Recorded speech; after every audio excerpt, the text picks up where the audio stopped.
So I've recently made a few videos on boundaries, whether that be identifying what your boundaries are and how to actually accumulate and create boundaries, or identifying when our boundaries are overstepped and knowing that paradise is in fact a walled garden. And they've been popular videos and people have often said, I found them very useful. And that's great. But I think I also want to address the other side, which is we will always assume that boundaries are a good thing. But I want to shed some light on when boundaries are unhealthy. Now, we might ask ourselves, how can I tell the difference between a healthy and an unhealthy boundary? We could look at it like this. What are our intentions behind the boundary? Does this boundary come from a genuine place of concern for my personal well-being and the paradise that I've created? Or is it a protective boundary, protecting an unhealed wound, an unresolved trauma, in which case it is not a boundary, it's a trigger.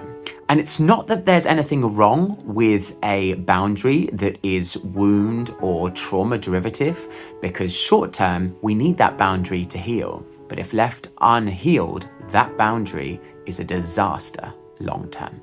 See, ideally, we heal before we enter into a relationship. Otherwise, we come in with emotional baggage laden with triggers. However, we often push this aside and enter relationships with unresolved traumas, in which case we are healing in the company of another. And it's up to us and our significant other to understand that while I heal, I may have what could be seen as unreasonable expectations and unreasonable boundaries, but know that I am addressing them and this won't be the case forever. But if I fail to deal with my past traumas, those temporary boundaries become triggers as other people's actions and behaviors rub on old wounds. And it's tricky to navigate as the hurt that we feel feels legitimate as the action genuinely did hurt us. But it's only because we're still wounded from the past that these unhealed wounds cause us to make unreasonable demands of others, as we make an effort to actually step around these wounds instead of actually healing.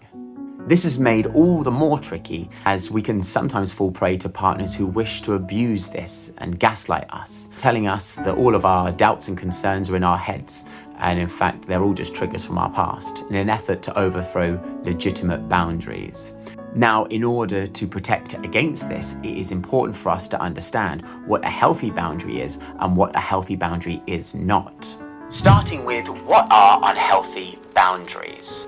So we could say things like demanding all of our partner's time and shaming them if they wish to spend any time away from us with friends. We might often say that an unhealthy boundary is suggesting that our partner can't have a friend who is the opposite gender of them. Maybe we would say that an unhealthy boundary is expecting our partner to contact us and text us constantly when they're night out with friends.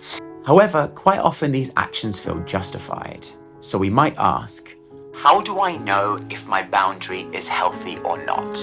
And the answer to that is my boundary coming from a place of love or limitation? If we accept that love is the encouragement of spiritual growth, we might say, does this boundary encourage the growth of me and my partner, or does it seek to hinder and limit and control them? Again, if it's a trauma derivative boundary, it's okay short term as we heal, but a disaster long term.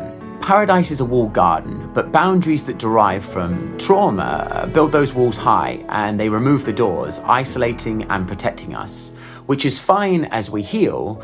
But if we fail to heal, these walls remain high and in fact they incarcerate us. And what we've created is a prison for ourselves, a cold, lonely place laden with triggers and protective coping mechanisms and unreasonable boundaries. These all make us quite a controlling, unsettled individual. And the worst part is, we're still not happy.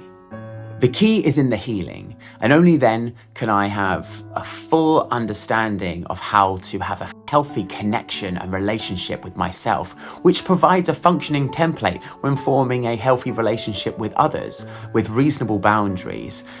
And in that, a strong ability to spot the gaslighters.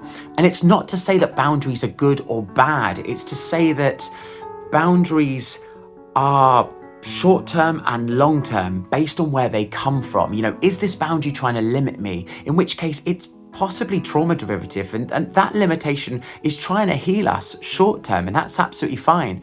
But Is it coming from a place of love? In other words, the encouragement of spiritual growth. Is it trying to facilitate my growth and another individual's growth, or is it trying to limit them? And we have to figure out if our boundary is healthy from a place of love or not healthy from a place of limitation. And that does take a bit of inward inquiry, but I truly believe that you shouldn't be dictated by your past traumas and things like that. And I don't think you should just accept yourself as a half-finished individual. I think that you're worth more than that. So take some time to reflect inward. Is this a healthy boundary from a good place, or is this an unhealthy boundary from somewhere unresolved? And if it's from somewhere unresolved, then that's absolutely fine. Just take the time to heal. Or if I don't know, it's a pretty good bet that I probably shouldn't be in a relationship until I am in a functioning relationship with myself. And I hope this helps, and I would love and welcome your feedback and love to hear from you on this one. Take care for now, guys. Bye for now.